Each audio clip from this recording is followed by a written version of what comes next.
बिस्मिल्लाहिर्रहमानिर्रहीम रब्बी यस्सिर वला तुअस्सिर वतम्मिम बिल खैर। डियर स्टूडेंट्स, आज हम लेसन नंबर 21 पढ़ेंगे चैप्टर नंबर 2 में से। तो इस लेसन को स्टार्ट करने से पहले हम फीमेल मॉस्किटोज हैं उनके बारे में एक इंटरेस्टिंग फैक्ट को डिस्कस कर लेते हैं कि जो फीमेल्स मॉस्किटोज होती हैं उनको उनके अंदर जो एग्स हैं उनकी मैचुरेशन के लिए उनको ज़रूरत होती है कि वो मैमल्स या बर्ड्स के जो ब्लड है उसकी ज़रूरत होती है उनकी एग्स की मैचुरेशन के लिए। तो इसलिए ये मैमल्स और बर्ड्स को बाइट करते हैं मॉस्किटोज। जब ये मैमल्स और बर्ड्स को बाइट करते हैं तो उसके बाद जो वेल्स अपीयर होते हैं वो इस वजह से नहीं पैदा होते कि हमारी बॉडी उसके जो काटने से ज़ख्म हुआ है उसके ख़िलाफ़ रिएक्शन करती है, बल्कि उसके सलाइवा की वजह से, उसका जो सलाइवा होता है उसके ख़िलाफ़ हमारी बॉडी रिएक्शन करती है। तो उससे जो बाद में हमें जो एलर्जी होती है तो ये और स्वेलिंग होती है, ये कम अज़ कम काफ़ी घंटों तक बाकी रहती है। इसके बाद हमारा जो मेन टॉपिक है वो है data organisation and data analysis. तो हमारे पास हमने इसको पहले भी देखा है कि जब साइंटिस्ट या बायोलॉजिस्ट अपनी ऑब्जर्वेशन करता है तो फिर वो अपनी ऑब्जर्वेशन से हासिल होने वाला जो डाटा होता है उसको ऑर्गेनाइज करता है। तो ये एक इम्पोर्टेंट स्टेप है बायोलॉजिकल मेथड में। तो हमारे पास जो डाटा होता है उसको हम इस तरह से डिफ़ाइन कर सकते हैं कि इंफॉर्मेशंस, डाटा बेसिकली इंफॉर्मेशन है, जैसा कि नेम्स हो गए, डेट्स होगी, वैल्यूज़। ये वो वाली नेम्स और डेट्स और वैल्यूज़ होती हैं जो कि हम ऑब्जर्वेशन के दौरान उसको उनको नोट करते हैं, या वो हम डिफरेंट जो नेम इस्तेमाल करते हैं अपने ऑब्जर्वेशन में वो होती हैं और एक्सपेरिमेंटेशन में। तो फॉर एग्जांपल हम किसी भी चीज़ के ऊपर एक्सपेरिमेंट करते हैं उसके जो डिफरेंट नेम्स होते हैं उनको हम नोट करते हैं, उसके अंदर एक्सपेरिमेंट के अंदर इस्तेमाल होने वाले डिफरेंट चीज़ों के नाम लिख लेते हैं, और ये एक्सपेरिमेंट हमने कौन कौन से दिन किए वो डेट नोट कर लेते हैं और वैल्यूज़, और हर डिफरेंट जो ऑब्जेक्ट्स की हम मेजरमेंट करते हैं तो उसकी डिफरेंट वैल्यूज़ आती हैं तो वो भी हम नोट कर लेते हैं। तो ये सारी इंफॉर्मेशन इसको फिर हम बाद में नोट करते तो इसको हम डाटा कहते हैं कि हमारे पास जो डाटा हासिल होता है तो फिर इस डाटा को ऑर्गेनाइज किया जाता है।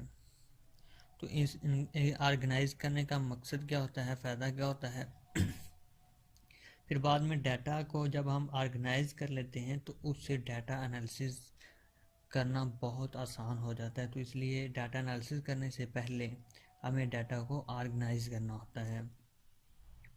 तो इससे हमारा जो एक्सपेरिमेंट है उसकी क्वालिटी भी इंश्योर हो जाती है।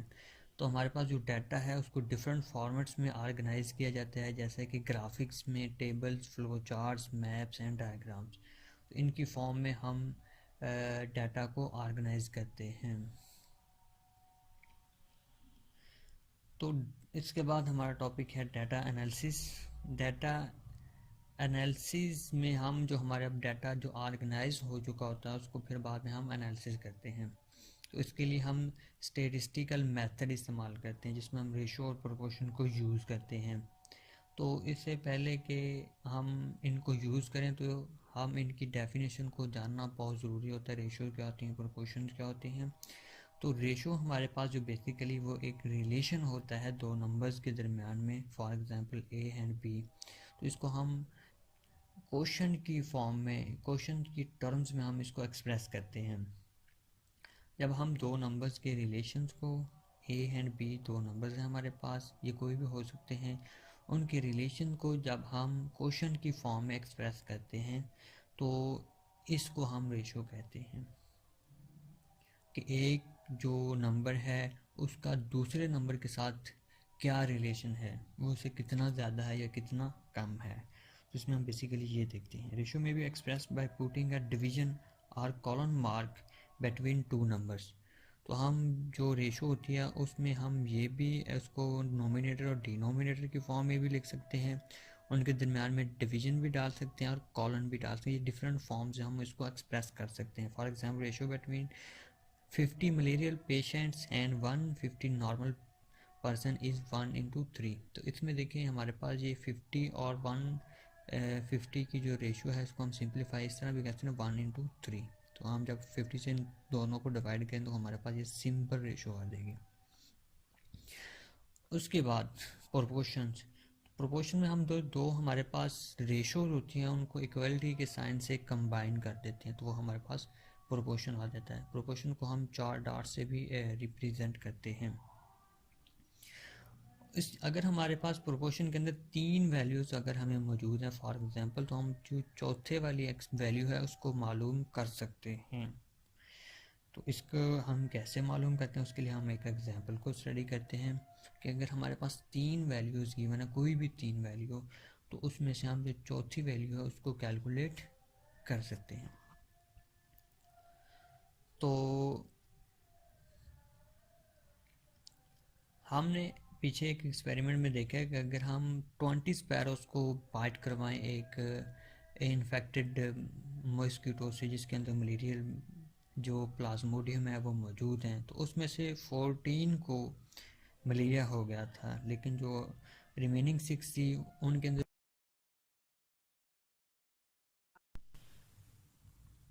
इसमें पहली रेशियो में हमारे पास जो 20 में से 14 को मलेरिया हुआ था, तो लेकिन इसके बाद जो दूसरी रेशियो है हमारे पास उसके अंदर वो कहता है कि अगर हम 100 जो स्पैरोज हैं उनको मॉस्किटो से बाइट करवाएं तो उसमें से कितनी स्पैरोज को मलेरिया होगा। तो ये हमारे पास ये दूसरी रेशियो है। तो इसमें हमने प्रोपोर्शन में ये देखा था कि अगर हमारे पास एक प्रोपोर्शन के अंदर 3 वैल्यूज़ गिवन हों तो हम उससे चौथी वैल्यू को कैलकुलेट कर सकते हैं। तो पहले हम इसको प्रोपोर्शन की फॉर्म में लेके आते हैं। प्रोपोर्शन की फॉर्म में हम जब इसको लेके आते हैं, जब हम इन दोनों जो रेशोज हैं उनको इस फॉर्म में लिखेंगे कि इनके दरमियान में 4 डॉट्स डाल देंगे तो ये प्रोपोर्शन की फॉर्म में आ जाएगी। तो हम जो प्रोपोर्शन का साइन है इसको इक्वल के साइन के साथ भी चेंज कर सकते हैं, क्योंकि हमने ये भी देखा है कि जो प्रोपोर्शन का साइन होता है वो इक्वल के ही बराबर होता है।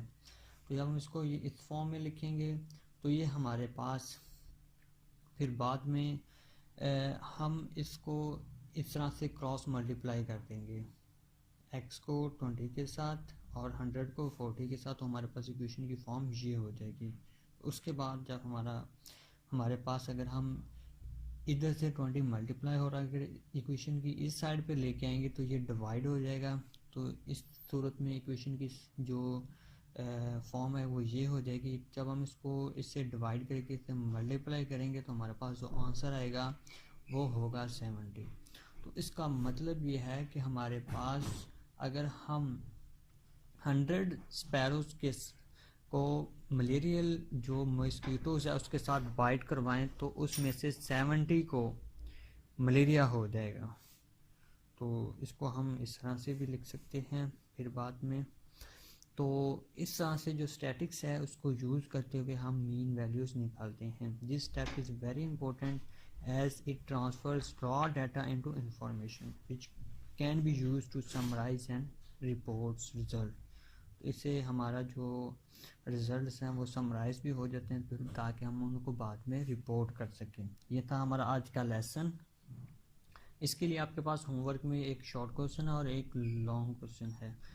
इसको आपने शॉर्ट क्वेश्चन को मार्क कर लें कि हम किन फॉर्मेट्स में डाटा को ऑर्गेनाइज कर सकते हैं, ये इसका आंसर है। उसके बाद जो आपका लॉन्ग क्वेश्चन है उसमें आपने डाटा एनालिसिस में हम रेशो और प्रोपोर्शन के प्रिंसिपल्स को किस तरह से यूज़ करते हैं, ये बेसिकली आपका लॉन्ग क्वेश्चन है जो आपकी टेक्स्ट बुक में से लॉन्ग क्वेश्चन लिया गया है। तो इसके आंसर में आपने सबसे पहले ये 2 लाइंस लिखनी है। इसके बाद आपने हेडिंग देनी है रेशो की। रेशो के आंसर में आपने यहाँ से लेके यहाँ तक लिख देना है। उसके बाद आपने प्रोपोर्शन की हेडिंग देनी है, उसमें आपने ये डेफिनेशन लिख देनी है। उसके बाद आपने ये एग्जांपल लिखनी है। ये लाइंस लिखने के बाद आप लोगों ने ये वाली कैलकुलेशन लिख लेनी है, उसके नीचे ये वाली लाइन और लास्ट पे ये छोटा सा पैराग्राफ लिख देना, तो आपका ये लॉन्ग क्वेश्चन अटैम्प्ट हो जाएगा। तो बेटा ये था हमारा आज का लेसन। Good luck. अस्सलामु अलैकुम वरहमतुल्लाहि वबरकातुहू।